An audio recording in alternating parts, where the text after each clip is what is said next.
Fala moçada, Ibrahim do Antifrágil falando aqui mais uma vez com vocês, eu e meu amigo ali no fundo, Poderoso Chefão. E eu vim aqui para falar para vocês sobre o programa Shark Tank. Eu escutei alguns comentários, andei escutando alguns comentários e vi que algumas coisas não ficam claras para as pessoas, principalmente o brasileiro, sobre esse assunto de investimento, investimento anjo, investimento em capital semente, seed capital, angel investment, ou como você quiser chamar. Primeira coisa, eu quero que vocês entendam que esse é um assunto um pouco mais complexo, talvez um pouco mais técnico, então talvez algumas coisas que eu fale aqui não fiquem tão claras, certo? Como os outros assuntos que a gente tem falado sobre mais mentalidade, comportamento, que fica mais claro para vocês. Mas qualquer dúvida vocês me avisam, eu tento esclarecer melhor em outros vídeos, tá? Tem que entender um pouquinho de empreendedorismo, de investimento anjo, tá? Tudo isso que a gente fala bastante nos nossos cursos e aulas do Antifrágil, mas talvez não fique claro para todo mundo. Mas eu vou tentar ser o mais claro possível aqui. Primeira coisa, o que eu não estou criticando aqui? Pelo contrário, faço até um elogio ao programa e aos sharks, aos investidores que estão ali. Primeiro ao programa, que é o que eu não estou criticando, a iniciativa, o programa é bem bacana, a ideia é muito bacana, tá? De incentivar esse ambiente empreendedor e investidor no Brasil, que a gente precisa muito disso, né? Então é uma iniciativa bacana e deve ser incentivada. Não estou criticando também a escolha dos investidores pelo programa, tá? É uma escolha acertada.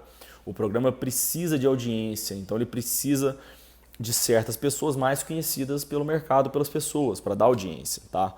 Então, isso é uma decisão acertada de marketing, de posicionamento do programa em si. Se eu fosse dono do programa, diretor do programa, talvez eu escolheria as mesmas pessoas para estar ali. Mas é importante você entender que eles não são os melhores investidores que poderiam estar ali para esse tipo de investimento em si, tá? Por isso que eu vou fazer algumas críticas aqui, que é importante que você entenda. E não estou criticando também as pessoas que estão ali como empreendedores ou como profissionais na sua área de atuação. Entenda que profissional e empreendedor é uma coisa, investidor é outra completamente diferente. A gente tem mania de confundir esses dois atores que são bastante diferentes. A gente explica isso bastante também no Antifrágil, a diferença desses dois atores. O brasileiro tem essa mania de confundir, mas é importante separar quem é um e quem é o outro, que eles têm características e perfis muito diferentes, tá? É importante que você entenda isso, até para você entender se você tem perfil mais de investidor, analista, ou de empreendedor, ou de um profissional liberal, alguma coisa assim. Inclusive, existem muitos casos de empreendedores de sucesso que, por ele ter tido sucesso no empreendedorismo, ele acha que consegue ser um investidor ou analista, começa a trabalhar com investimentos e não tem o mesmo sucesso ou acaba até perdendo o que ganhou. E a mesma coisa o contrário, investidores e analistas que têm sucesso no seu ramo e começam a querer empreender achando que podem colocar as suas técnicas ali e não tem o mesmo sucesso porque são perfis diferentes, tá? Então, isso tudo você entende melhor, eu posso fazer um vídeo depois separado disso, quem está ali no Antifrágil entende já bem essa diferença, mas depois eu posso até fazer um vídeo explicando um pouco melhor essa diferença. Então, mais uma vez, não estou questionando a habilidade dos jurados, dos sharks, dos investidores, dos angels investors que estão ali, como empreendedores, como investidor ou como profissionais na área de atuação deles. Eu estou criticando eles como investidores anjo, porque não é a profissão deles, eles não deveriam estar ali, mas são as pessoas mais conhecidas que o programa escolhe para estar ali, porque tem que ser, até porque os investidores profissionais no Brasil são muito pouco conhecidos, é um mercado muito pouco falado, muito pouco conhecido e as pessoas não conhecem, né? Diferente dos países mais desenvolvidos. Eu espero que esse cenário mude um dia aqui no Brasil.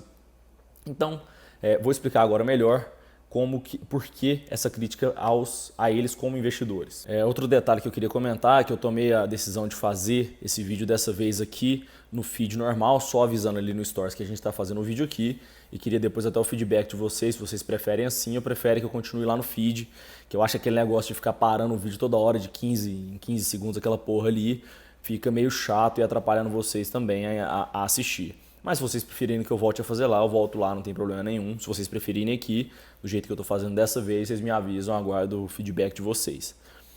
Bom, qual que é a crítica? Eu vejo algumas pessoas também criticando um detalhe que nem pode ser criticado, para ser sincero, que é o fato deles quase nunca investirem, tá?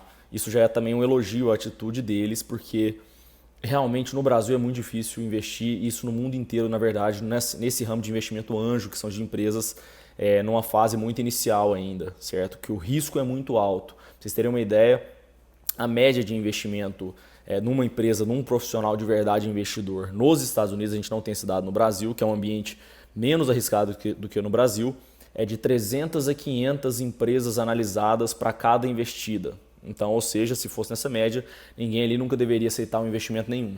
Ou seja, eles estão até investindo mais do que deveria. Se você for olhar um profissional analista de verdade, que sabe o que está fazendo. Então isso, na verdade, por mais chato que pareça por ser um programa que a gente quer que invista, é uma decisão prudente como investidor. Qual que é a crítica? Primeiro que a maioria ele não sabe o que está falando, eles não são profissionais de investimento, falam muitas besteiras, então dá uma filtrada ali. Os que sabem o que estão falando, tem alguns, eu vou evitar ficar citando nomes, tá? Mas tem alguns ali que falam coisas acertadas sim, que entendem, sabem o que estão falando. Mas eles normalmente querem uma participação muito grande para um investimento inicial. Isso é uma decisão errada, não é uma boa prática de investimento anjo, capital, semente nessa fase de empresa. Por quê? Tem um ali que inclusive ele fala que sempre quer 50% ou quer ser majoritário, de 51% para cima. Isso é muito errado, porque quando um investidor entra com uma participação muito grande, o empreendedor, que é quem toca a empresa, e principalmente empresa pequena, empresa que está no início, depende demais dessas pessoas, né?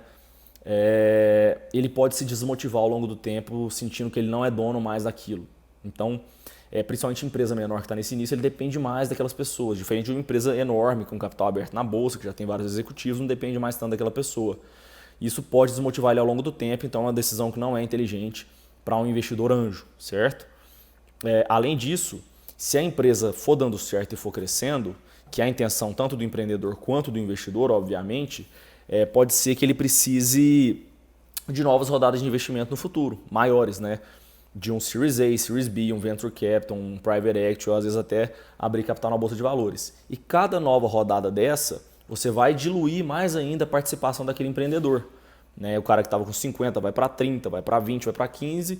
Quando ele vê, ele não é dono de mais nada, está desmotivado, e ele pode desmotivar. E para o empreendedor é ruim também que se tiver uma grande saída, uma grande venda, né, ele vai ficar com uma parcela muito pequena daquele bolo. Né? Então, por isso que não é uma decisão acertada.